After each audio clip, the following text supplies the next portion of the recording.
Welcome back to some new r/malicious compliance stories, where people comply to the letter, but not the spirit of a request. I hope you had a great day. Thanks for all the likes and comments on the last video. And now, let's start with the first story. It's called Any Offer. My former boss didn't realize that to actually make money, he had to show up for work. Instead, he came and went as he pleased, and expected me to pick up the slack, and essentially tried to play the role of receptionist, paralegal, office manager, and attorney. I never gave legal advice. He just expected me to, and so did his clients. His friend was my divorce attorney and worked in the same building, so he'd pop in just to chat, see how things were going, etc. But he started noticing my boss was absent more than not, and questioned how things were going. I started confiding in him that I was really concerned, because I could see former boss shelling out more than he was making, and his clients were less than pleased, and never being able to speak with their attorney. Then former boss started doing some unethical and shady things to move cases along, and I started getting really nervous about what would happen if former boss got caught and what it meant for me. I told my former boss's friend all of this, and he said that his own firm needed extra support staff, but he didn't want it to appear like he was poaching me from his friend on purpose, and that I had to talk with former boss about the state of the office and see if there was a way to salvage things. I never really got that chance though, because later that day, former boss stormed into the office and told me I needed to start looking for a new job and to just take the first offer I get, because he was probably going to have to shut his doors in the next 90 days, and he couldn't guarantee me a paycheck. I spoke with my attorney the next day about it, and he shrugged and said for me to just give my 2 weeks notice and call it a day. Later that same day, former boss came into the office and told me to hold off on finding a new job and to give him a month to turn things around. I've got bills to pay, so I'm not going to sit idly and wonder if I'm going to see a next paycheck or not. I drafted my 2 weeks notice, only because my attorney asked it of me as a professional courtesy to his friend, and gave it to my former boss at the end of the pay period. Cue the surprised look from former boss. "You are leaving? But why?" Per our conversation on that date, you advised me to find other employment, so I did. "Where?" "Your friend's law firm." "Seriously? When I make this business work, I'm going to want you back. Is that going to be a problem?" "Good luck." "What's he paying?" "Less than you, and half the hours. But at least I know his checks won't bounce." I heard from my replacement on his first solo day, I trained him during my last week, that my former boss regretted telling me on a whim to leave, because I was the only one who knew anything about his cases. He shouldn't have left me to run his firm without help, while he went on lavish vacations and ignored all his clients. Even if former boss wanted to try to get me to come back, I've already been bumped to full-time hours and gotten a raise in less than a month. And there's a promise of a second raise very soon, to put me at what I was making at former bosses. But here I get paid holidays, PTO, and sick leave. No way would I go back to former boss. The next story is called Manager Rage. Years ago, I was working at a corporate chain sports bar. One of the managers famously had short man syndrome, where he had to be right at all times, and didn't allow anyone to deviate from his edicts. One day, a server was asking him to go talk to a customer due to our mistake. When asked which person to speak to, the server replied, "Table 300, the black guy wearing," as she was cut short by the manager yelling at her. "We do not refer to people that way. We do not see race, we do not see color. They are all customers at this company. Do you understand me?" Manager was sure to nitpick absolutely everything and micromanage her for the rest of the night. Fast forward a few weeks. Same issue with the same server. Remembering his previous screaming fit, she told him to talk to the guy wearing orange at table 250.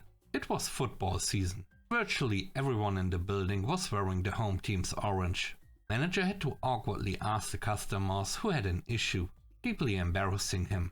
Once he was back in the kitchen, he really laid into the server for embarrassing him before firing her on the spot.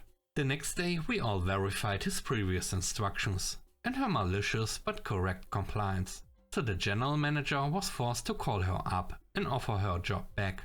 Manager was not disciplined in any way, but that's restaurant life. The third story is called On Complaint. This happened in the Philippines. We are getting a couple of storms, and it's been heavy rain and wind for the past week. It's bad enough that certain areas are evacuated. I live in a pretty good house that can stand that level of wind and rain.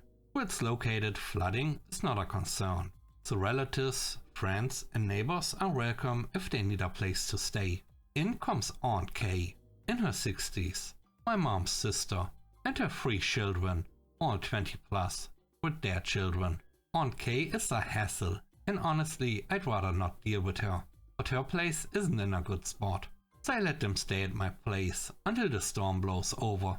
Aunt Kay has been nagging and complaining non-stop. All she does is lays around on her phone, complaining about everything she can think of. Her kids have told her to stop, which turns into her becoming a raging, screaming witch.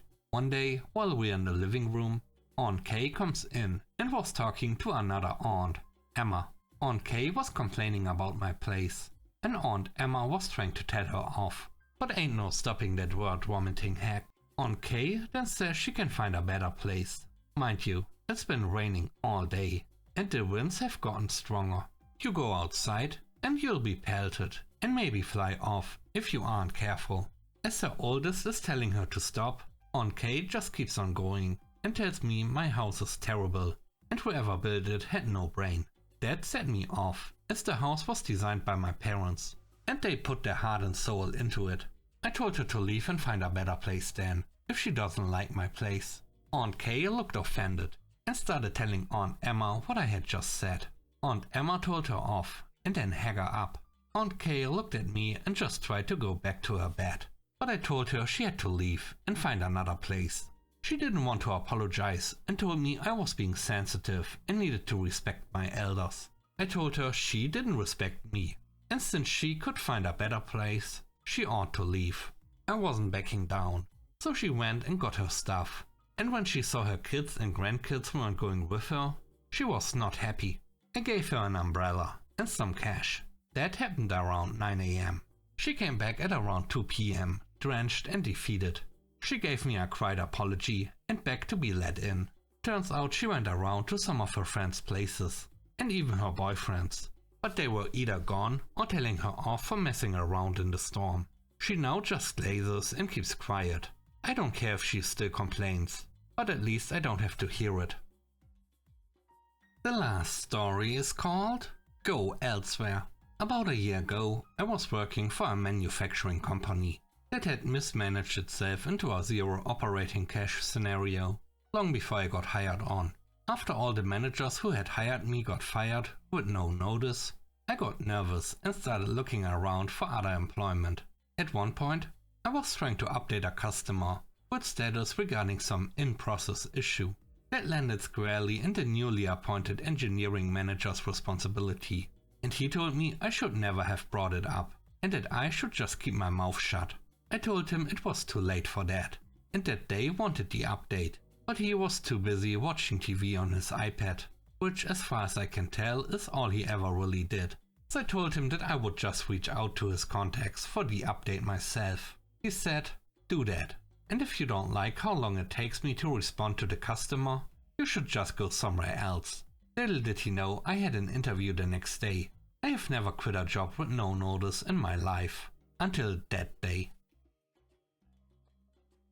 Thanks for watching the video to the end. I hope you enjoyed it. If you did, please don't forget to leave a like, comment and subscribe. And if you have time, watch another one of my videos. Also, if you want to support me further, check out the channel membership or Patreon. And now I hope you have a great day. See you soon. Bye bye.